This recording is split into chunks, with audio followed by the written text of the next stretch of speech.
السلام علیکم ورحمۃ اللہ تعالی وبرکاتہ۔ الصلاۃ والسلام علیکہ یا رسول اللہ صلی اللہ تعالی علیہ وسلم۔ اللہم افتح علینا حکمتک وانشر علینا رحمتک یا ذا الجلال والاکرام۔ آج ہم پڑھیں گے درس نمبر 31، جس میں حال کا بیان ہوگا۔ مفاعل خمسہ کیا تھے، کس میں کیا حکم ہے، کس کا اعراب کیا ہے اور کس کا مطلب کیا ہے، کس وجہ سے لائے جاتے ہیں، وہ سب آپ نے پڑھ لیا۔ تو ایک ہوتا ہے فعل کام، اور ایک ہوتا ہے کام کرنے والا یعنی فاعل، پھر اس کے بعد مفعول۔ اب فاعل یا مفعول یا اس کی حالت بیان کرے کوئی چیز کہ وہ کس طریقے کا ہے یا کیا ہے، تو اس کو کہتے ہیں حال۔ تو اس کا آج بیان ہے، وہ کیا ہوتا ہے، اس کے آپ مکمل بحث پڑھیں گے، اس کا اعراب کیا ہے اور اس کو کیوں لایا جاتا ہے، وہ سب۔ تو حال کی تعریف کر رہے ہیں۔ حال وہ اسم ہے جو فاعل یا مفعول یا دونوں کی حالت فاعلی یا مفعولی کو بیان کرے۔ حال کی تعریف کر رہے ہیں، دو چیزیں ہیں۔ حال وہ اسم ہے جو فاعل یا مفعول، یہ چیز یاد رکھنا، فاعل یا مفعول یا دونوں کی حالت فاعلی یا مفعولی کو بیان کرے۔ اب اس کو مثال کے ساتھ دیکھیے، سمجھا رہے ہیں کہ جیسے جاءنی زید راکبا، زید میرے پاس آیا اس حال میں کہ وہ سوار تھا۔ تو یہ تو سمجھانے کے لیے معنی کیا اتنا طویل، ہم اس کا ترجمہ کیا کریں گے؟ جاءنی زید راکبا، زید سوار ہو کر آیا، یعنی اس کے آنے کی حالت کیسی ہے؟ سوار ہو کر۔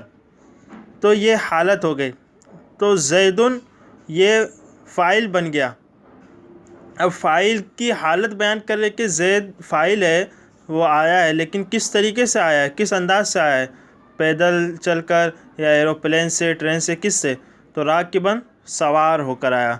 تو یہ فاعل کی حالت بیان ہو گئی۔ اور حال کی تعریف کیا کی ہے کہ حال وہ ہے جو فاعل یا مفعول یا دونوں کی حالت فاعل یا مفعولی کو بیان کرے۔ تو یہ فاعل کی حالت بیان کر رہے ہیں کہ فاعل زید جو فاعل ہے وہ سوار ہو کر آیا۔ تو اس مثال میں راکباً حال ہے، اور جس کی حالت بیان کی جاتی ہے اسے ذوالحال کہتے ہیں، وہ بھی انشاءاللہ آگے آئے گا۔ پھر دوسری مثال دیکھیے، اس مثال میں راکباً حال ہے اور یہ زیدن کی حالت فاعلی کو بیان کر رہا ہے۔ پھر ضربت زیداً مشدوداً، میں نے زید کو مارا اس حال میں کہ وہ بندھا ہوا تھا، یعنی میں نے زید کو باندھ کر مارا۔ تو اب یہاں پہ ضربت فعل تو ضمیر فاعل اور زیداً مفعول بن رہا ہے، اور مفعول کی حالت کیا ہے کہ میں نے زید کو مارا، کس انداز سے مارا؟ اس حالت میں کہ وہ بندھا ہوا تھا۔ تو یہ زید کی حالت بیان ہو گئی یعنی مفعول کی، تو یہ ہو گیا حال۔ تو اس مثال میں مشدوداً حال ہے اور یہ زید مفعول کی حالت مفعولی کو بیان کر رہا ہے، یعنی اس پہ جو ضرب واقع ہوئی ہے، مار واقع کس حالت میں ہوئی ہے؟ جس حالت میں وہ بندھا ہوا تھا تب۔ اب نوٹ میں دیکھیے بتا رہے کہ جس کی حالت بیان کی جائے اس کو ذوالحال کہتے ہیں۔ جیسے مذکورہ مثالوں میں زید ذوالحال ہے کیونکہ زید کی حالت بیان کر رہے، کیونکہ پہلی مثال میں اس کی حالت فاعلی اور دوسری مثال میں اس کی حالت مفعولی کو بیان کیا گیا ہے۔ یہ آسان سی بات تھی۔ اب اس کے متعلق چند قواعد بتائیں گے کہ حال کے چند ضروری قواعد ہیں۔ تو 13 قواعد ہے، اس کو آپ اچھے سے یاد کریں، انشاءاللہ یہ بہت فائدہ مند ہے۔ یہ چیزیں اکثر لوگ بھول جاتے ہیں، دھیان نہیں دے پاتے، تو اس کو آپ اچھے سے سمجھیں۔ نمبر 1، حال ہمیشہ نکرہ اور ذوالحال اکثر معرفہ یا نکرہ مخصوصہ ہوتا ہے۔ حال ہمیشہ نکرہ ہوگا، یہ ایک آپ کو قاعدہ بتا دیے، اور جو ذوالحال ہوتا ہے اکثر معرفہ ہوتا ہے، اکثر معرفہ یا نکرہ مخصوصہ ہوگا۔ دو چیزیں، معرفہ ہوگا یا تو نکرہ مخصوصہ بھی ہوتا ہے۔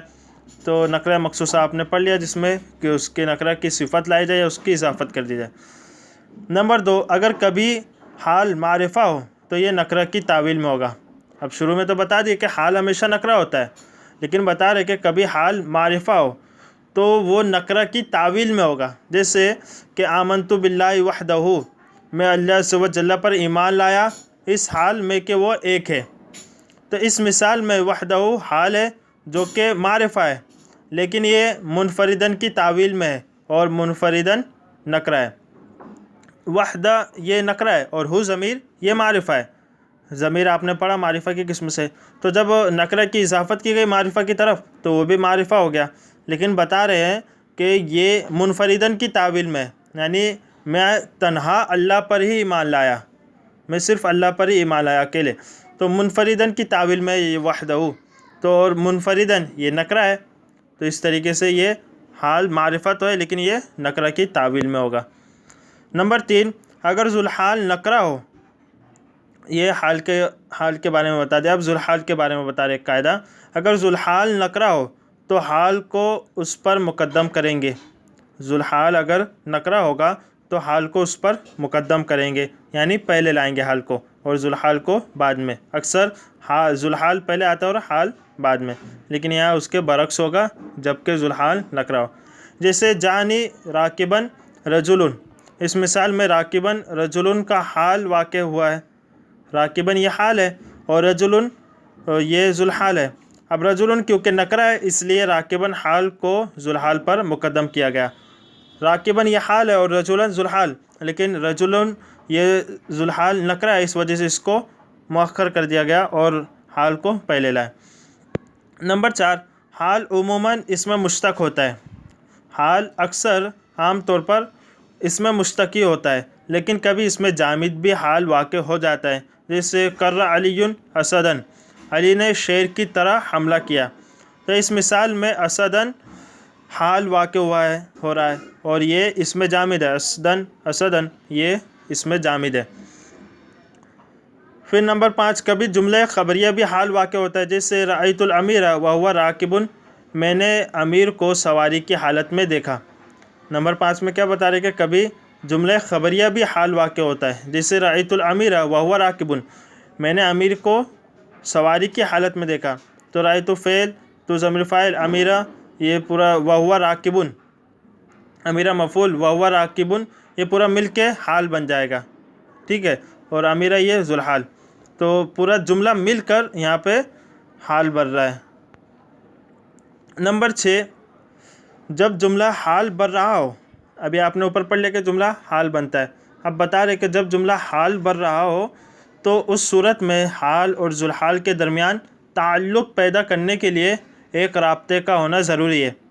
ایک رابطے کا ہونا ضروری ہے دونوں کے درمیان، جو یہ بتائے کہ اس کا تعلق پیچھے والے لفظ سے ہے. اور یہ رابطہ کیا ہوتا ہے؟ یہ رابطہ واو یا ضمیر یا دونوں ہو سکتے ہیں. یہ رابطہ جو ہوگا یا تو واو ہوگا یا ضمیر ہوگی، یا بسا اوقات دونوں چیزیں ایک ساتھ آ جاتی ہے، واو بھی اور ضمیر بھی. اب مثالیں دیکھیے، تینوں کے الگ الگ مثال دیں گے.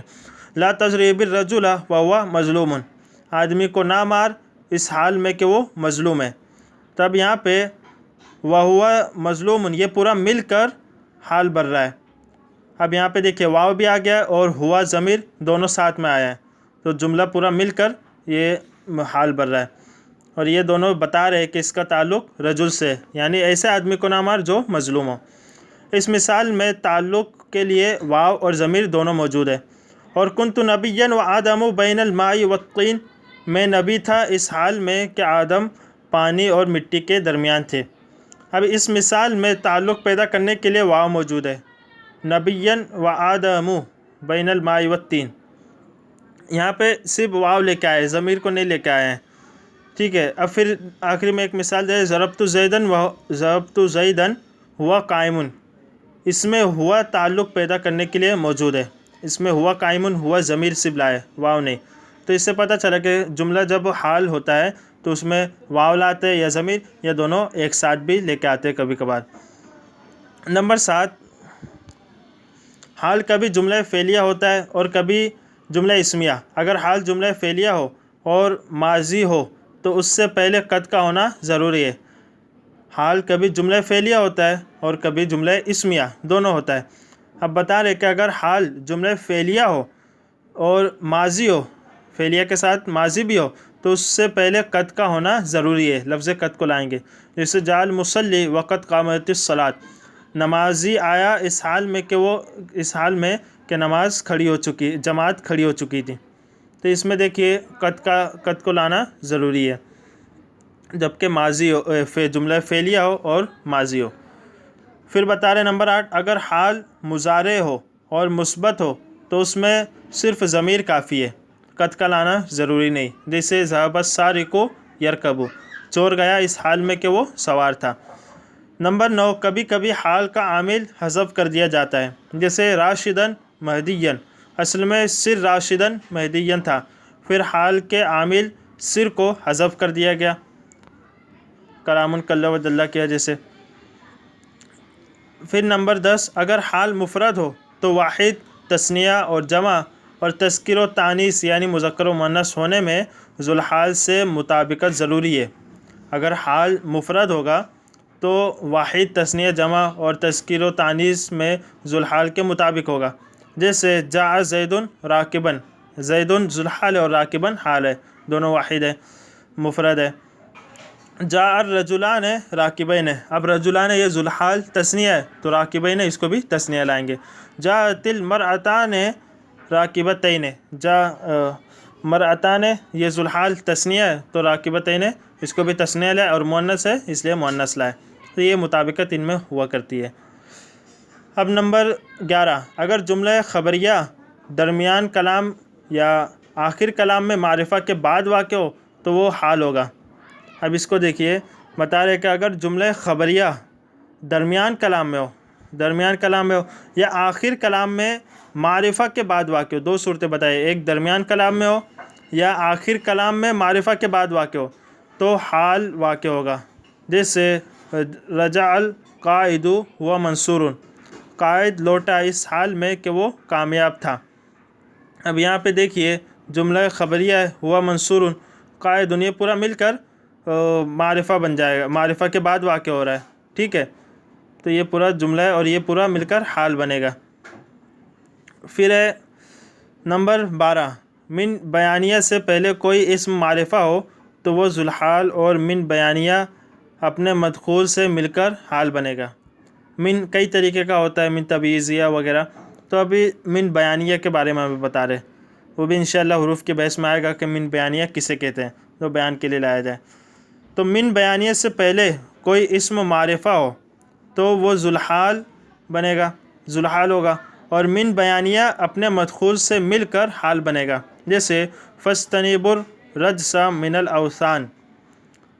اب اس مثال میں الرجس یہ ذوالحال ہے، من سے پہلے داخل ہوا ہے اور معرفہ ہے، اور من الاوثان یہ پورا حال بن جائے گا، کیونکہ بیان کیا کیے کہ من بیانیہ سے پہلے کوئی اسم معرفہ ہو اور رجسہ یہ معرفہ ہے تو وہ ذوالحال بنتا ہے، اور من بیانیہ اپنے مدخول سے یعنی من کے بعد، من جس پر داخل ہوا ہے یہاں پہ اوثان پہ داخل ہے تو دونوں مل کر حال بن جائیں گے۔